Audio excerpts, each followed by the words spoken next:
When I was on your podcast, I don't know how long ago that was, maybe 5-6 months ago. Something like that. One of the first things you asked me was if I run with headphones or not. And I remember, I think at that point you said most of the time you didn't run with headphones, but there are some times where you would.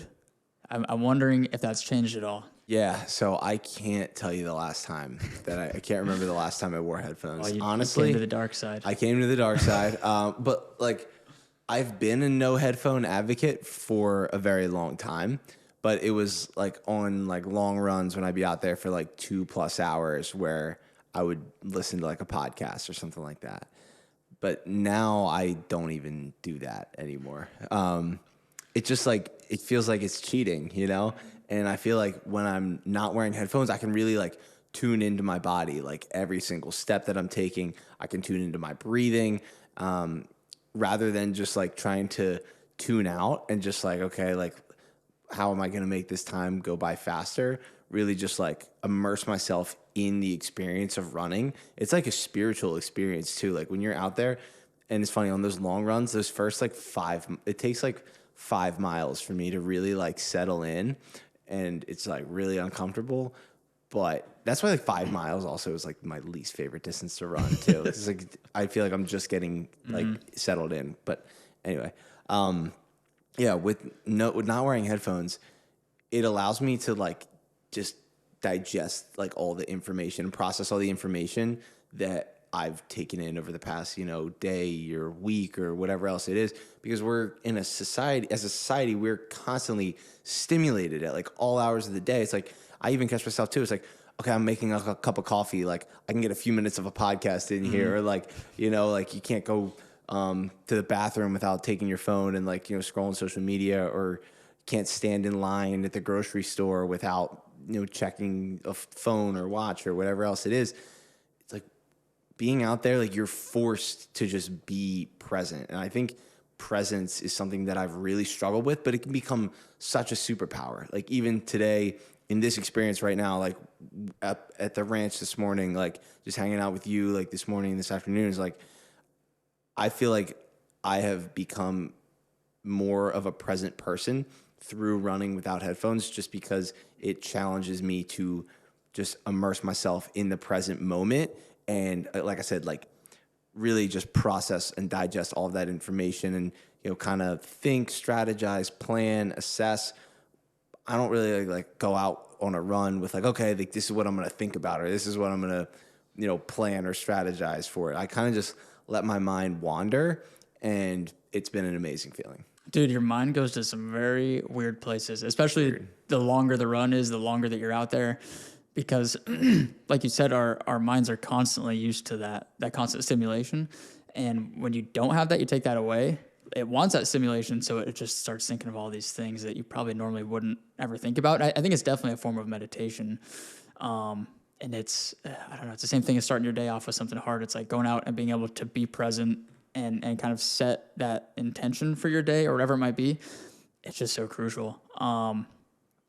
So when you first started running, did you, I'm assuming you started with headphones and then you've slowly navigated away from that? Yeah. So I started with headphones, and like, even if it was like, if I went to the gym and I realized I didn't have my headphones, which there's sometimes like, depending on what gym I'm at, I will like still wear headphones a lot of times. But like if it's like the one gym I typically go to at home, I usually don't, just because the music's super loud and the vibes are great.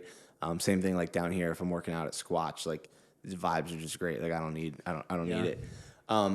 But when I started running, I was like, there is no way like I could ever run without headphones, And then when I tell people that, they like freak out. It's like, wait, you don't run with music or podcasts or whatever? I think you're nuts. Yeah.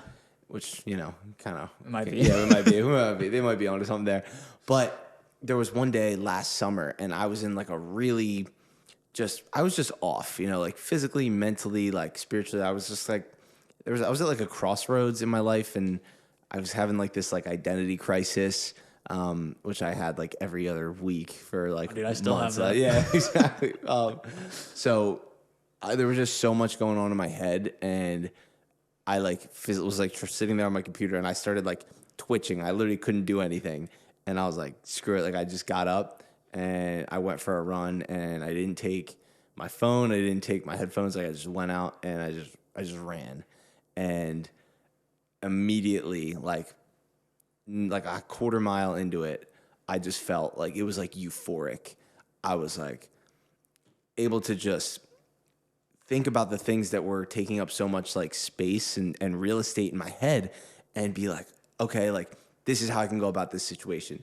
This thing that's in my head right now doesn't really matter. It's not really that important. Like I've been thinking about this thing and how I'm going to address this. Okay, like here's an easy way that I can go and do that. And it was like all of that. I think I ran for, I don't know. Like I didn't have a watch. I didn't have a phone. I didn't have headphones. I just went out and ran. But it was probably like, 3 miles or something like that. But even when I got back, I just like felt like so like calm and at peace. And I was able to like just continue to go about the rest of my day. And that for me was like, okay, I need to do this more often. So started every single run under like it was every single run except for like a long run. I wouldn't use any headphones. But now even the long runs, 2.5 hours plus out there with no headphones, again, like your mind goes some weird places, but I need that because I'm a person like I'm always trying to like do more, like constantly being stimulated throughout the day. And that's why I love running in the morning too, because it's like, an hour of just solitude where I can just like, again, like think, strategize, plan, like, and really just set my day up for success. Would you consider that a runner's high when you like? I think it's very subjective to each person and what they would consider that runner's high. Because people always ask me, and it's very hard to explain. Because it's not like you're out there like you're doing drugs and you're like, I'm on this high. I don't. It's a very hard thing to explain. Is that how you would explain yours? Yeah, people ask me about runner's high all the time, and I really rarely ever find it. Most of the time, I'm like, this sucks, and I don't want to be doing this. But they're like, I did 18 miles this past weekend, and there are times that there are a couple mile stretches where I'm like, this sucks. Like, this is the last thing I want to do. And then there are a couple miles where you're kind of just like, so like you're just flowing, like strides feel good, like everything's moving, your heart rate's down. Those like I guess you can consider that runner's high, but like I never am like chasing a runner's high, or I'm like when's this runner's high thing gonna kick in, But there are times where like I'm just ripping like some repeats on a track, and I feel like I'm just like moving and floating, and like it's like awesome, and it's obviously tough, but there's something like that invigorates me about doing it. Maybe like the sun is rising and like the weather is so like maybe there's a light breeze, birds, like I don't know, like so the environment plays like a huge role in it too. So the runner's high is very elusive, but like the harder you look for it, the more elusive it's going to be. 100%. I think you described it there as like a flow state. I think that's how you know when you find your passion or whatever that thing is that you're meant to do, is when you can get into that flow state. Like I find that when I'm editing videos or when I'm working on a project that I really care about, or when I'm running, like, and even a flow state is really hard to explain to people, because I think when you're in a flow state, you don't realize you're in a flow state because you're focused solely on that task at hand. Do you find that with running, or do you find that with other things too, like getting into that flow state? Yeah, so I've been trying to be better with this in terms of like I'm always like, okay, like I'm gonna do this from X time to X time, and then I'm gonna move on to like this thing, and I try to do too many things. And so when you try to do too many things, it's harder to find that flow state because it takes a while for you to actually get into that. And there's like 4 cycles of flow, and it's like struggle, or I'm gonna butcher it, but like basically it's like it's struggle, release, flow, something else, recover, struggle, release, flow, recover. And so a lot of times like and like struggle could be working out, it could be doing some breath work, it could be getting in the cold shower or whatever. Struggle, and then like release would be having breakfast or something like that, and flow comes after that. And like the flow state would be like doing like what we're doing right now, where it's like 60 minutes or so, 90 minutes, 120 minutes, whatever else it is, where you can get into that flow state, and then you do that until you get to a point where it's like you start to get frustrated, or like maybe you're working on a project or whatever, and you start to get irritated, like that's where as society, like we try to just like, just push through. That's like, you're not going to be as productive if you just go like take a break, you know, like take 30 minutes, go for a walk, like do something else that's going to like let your mind like wander a little bit, so that when you come back to it, you're going to be able to get into that flow state again. So there are certainly things I find flow state in. Like I love creating content, you know, editing producing podcasts.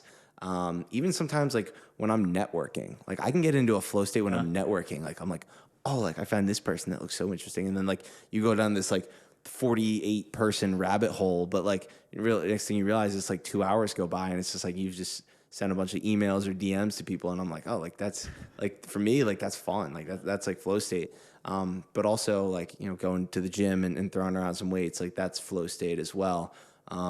Today, like being just around people, and just not worrying about like checking my phone or like, oh, I gotta, you know, take a video of this or document this, just being like immersed in the moment. Because that's the tough thing as content creators too. It's like you want to, you know, document and film everything, but then you also want to be present in the moment. So it's a unique dichotomy that like we have to try to balance.